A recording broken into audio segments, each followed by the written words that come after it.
Gimana kalau keputusan hukum agama yang usianya udah ribuan tahun sekarang bisa dibantu oleh sebuah algoritma? Nah, hari ini kita bakal ngebahas pertemuan yang jujur aja nggak pernah kita bayangin sebelumnya. Dunia kecerdasan buatan yang super canggih dengan prinsip-prinsip keuangan syariah yang sudah mengakar. Pertanyaan besarnya, dan ini yang bikin heboh, bisa nggak sih sebuah robo mufti mengeluarkan fatwa, sebuah keputusan hukum agama yang dasarnya itu kode, bukan keyakinan?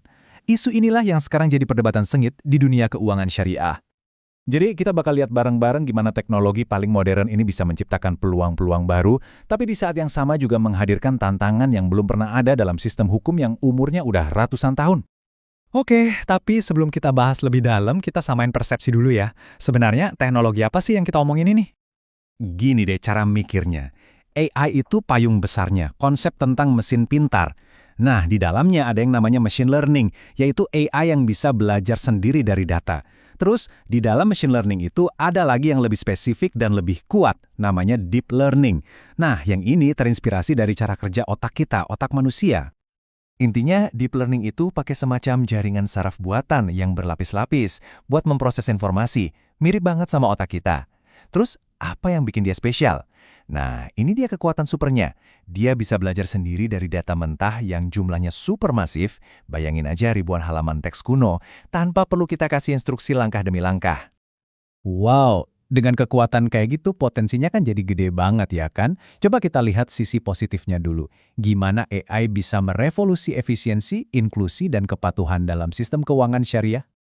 Nah, disinilah muncul ide yang keren sekaligus kontroversial, Smart Mufti atau Robo-Advisor Syariah. Coba bayangin, ada asisten AI untuk para ulama yang bisa membaca dan menganalisis ribuan halaman teks keagamaan cuma dalam hitungan detik.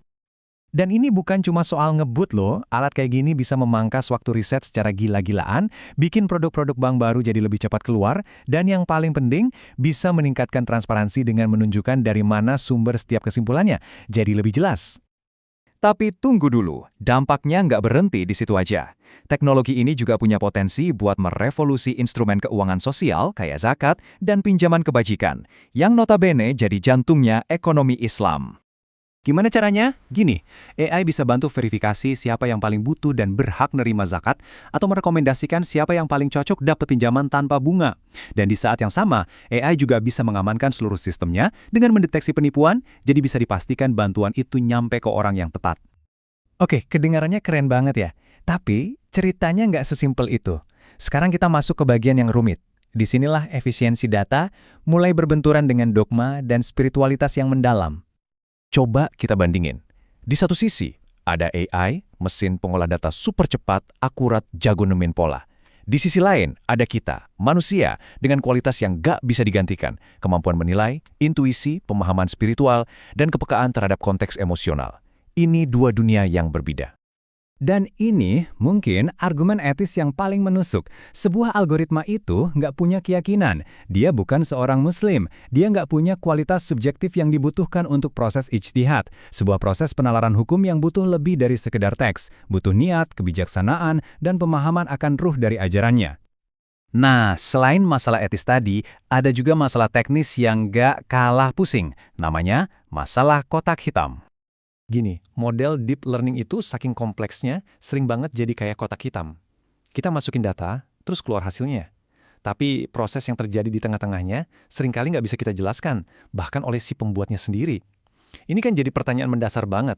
Gimana kita bisa percaya sama sebuah keputusan kalau kita nggak ngerti sama sekali logikanya? Nah, ini nyambung ke pertanyaan berikutnya yang bikin pusing, soal tanggung jawab. Kalau Robo Mufti ini bikin kesalahan, siapa yang mau disalahin coba? Programmernya, bank yang pakai teknologinya, atau dewan syariah yang ngasih izin. Ini area abu-abu yang benar-benar baru. Oke, jadi setelah kita lihat potensinya yang luar biasa dan risikonya yang bikin deg-degan, gimana dong kesimpulannya? Jawabannya ada pada cara kita melihat peran teknologi ini. Sebagai sebuah alat, bukan sebagai ahli teologi. Jawabannya sebenarnya simple, tapi mendalam. Kuncinya adalah AI itu bukan untuk menggantikan kebijaksanaan dan otoritas para ulama, sama sekali bukan.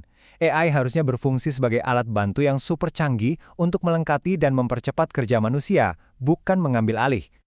Ada satu metafora yang pas banget buat ngerangkum semua ini. Anggap saja AI itu kompas super canggih.